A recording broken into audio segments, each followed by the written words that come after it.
ఎందుకు భయ్యా చేయడానికి ట్రై చేద్దాము అంటున్నారు అంటే కనుక, అంటే నాకు ఇది ఒకటే కాదు కదా, జాబ్ కూడా చేస్తూ ఇవన్నీ చేస్తూ ఉన్నానన్నమాట. ఇదే కాకుండా మనకి ట్రావెల్ ఛానల్ కూడా ఉంది.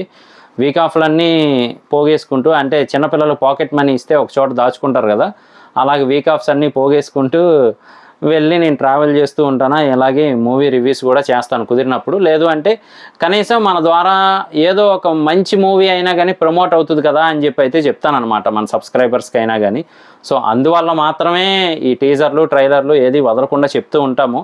ఒకవేళ మంచి సినిమా అయితే కనుక మిస్ అవ్వకూడదు అని చెప్పి. సో నాకు మీ సపోర్ట్ కూడా ఇస్తారని అనుకుంటున్నాను. సపోర్ట్ అంటే పెద్దగా ఏమీ లేదు, వీడియోని లైక్ చేయండి, సబ్స్క్రైబ్ చేయకపోతే కనుక సబ్స్క్రైబ్ చేయండి.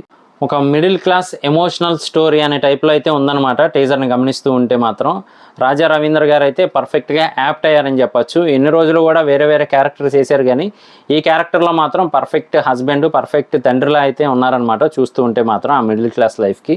ఇంతకీ మనం మాట్లాడుకోబోతుంది దేని గురించి అంటే మాత్రం సారంగ దర్యా మూవీ టీజర్ గురించి.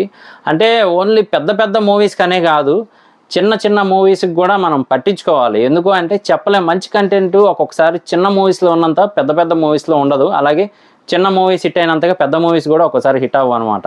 అందుకనే మన ఛానల్లో ఏ చిన్న మూవీకి సంబంధించిన టీజర్ వచ్చినా పెద్ద మూవీకి సంబంధించిన టీజర్ వచ్చినా ఒకేలా రివ్యూ చేస్తాం అనమాట.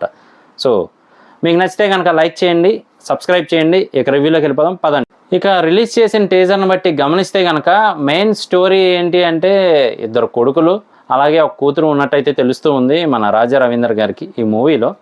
సో పెద్దవాడికి పెళ్ళిడు వచ్చింది, పెళ్లి చేద్దాం అనుకుంటున్నామంటే మరి ఆయన చక్కగా సురాపానాన్ని అయితే తాగుతూ ఉన్నారనమాట. అదేనండి డ్రింకర్ అని చెప్పి తెలుస్తూ ఉంది. ఇక రెండో కొడుకు అంటే మరి మంచి అట్రాక్షన్ వయసు, సో ఆయన ఎంటర్టైన్మెంట్లో ఆయన ఉన్నాడు. ఇక కూతురు విషయానికి వస్తే పద్ధతిగా పెరిగినట్టుంది, కాకపోతే ఒక గోల్ వైపు వెళ్తున్నట్టయితే ఉందన్నమాట. కానీ తెలిసిందే కదా, ఏ ఇంట్లో అయినా కానీ అంటే మ్యాక్సిమం ఇళ్లలో, కొన్ని ఇళ్లలో అయితే బాగానే చూస్తారు ఆడపిల్లల్ని. సో అలాగే ప్రాబ్లమ్స్ ఫేస్ చేసినట్టయితే తెలుస్తుంది. ఆమెను తక్కువగా చూసినట్టు, కాకపోతే ఆవిడ అనుకోని సందర్భాల వల్ల మాట పడినట్టు, చెంపదెబ్బ తిన్నట్టు, అలాగే మిగతా వాళ్ళందరూ జనరల్గా ఇప్పుడు బయట ఎక్కువగా ఎలా చూస్తున్నారో అమ్మాయిని అలాగే చూస్తున్నట్టయితే ఉంది. మరి అవన్నీ ఫేస్ చేస్తూ వాళ్ళ నాన్నగారి గౌరవాన్ని నిలబెట్టేలా అయితే ఉంది స్టోరీ లైన్ మనకి అలా చూస్తూ ఉంటే టీజర్లో. సో మరి అది ఎంతవరకు జరిగింది ఏంటి అనేది చూడాల్సిందే. మరి మొత్తానికైతే మాత్రం ఆవిడ ఎన్నో ఇబ్బందులను ఎదుర్కొని అలాగే రాజా రవీంద్ర గారు ఎందరికో సమాధానాలు చెప్పి మొత్తానికైతే ఫ్యామిలీ హ్యాపీగా స్టోరీ ఎండ్ అయిందని తెలుస్తుంది. మరి అది ఎలా ఉండబోతుంది ఏంటి అనేది మనం టీజర్తోనే చెప్పలేం కాబట్టి ఇంకా ట్రైలరు మూవీ రిలీజ్ అయిన తర్వాత వాటి రివ్యూస్ కూడా చేయడానికి అయితే ట్రై చేద్దాము. సో ఇది నా టీజర్ రివ్యూ. ఇలాంటి మరిన్ని ఇంట్రెస్టింగ్ వీడియోస్ కోసం, రివ్యూస్ కోసం మన ఛానల్ వెంటనే సబ్స్క్రైబ్ చేసుకోండి. నేను మీ ప్రసాద్, మళ్ళీ నెక్స్ట్ వీడియోలో కలుస్తాను. Love you all.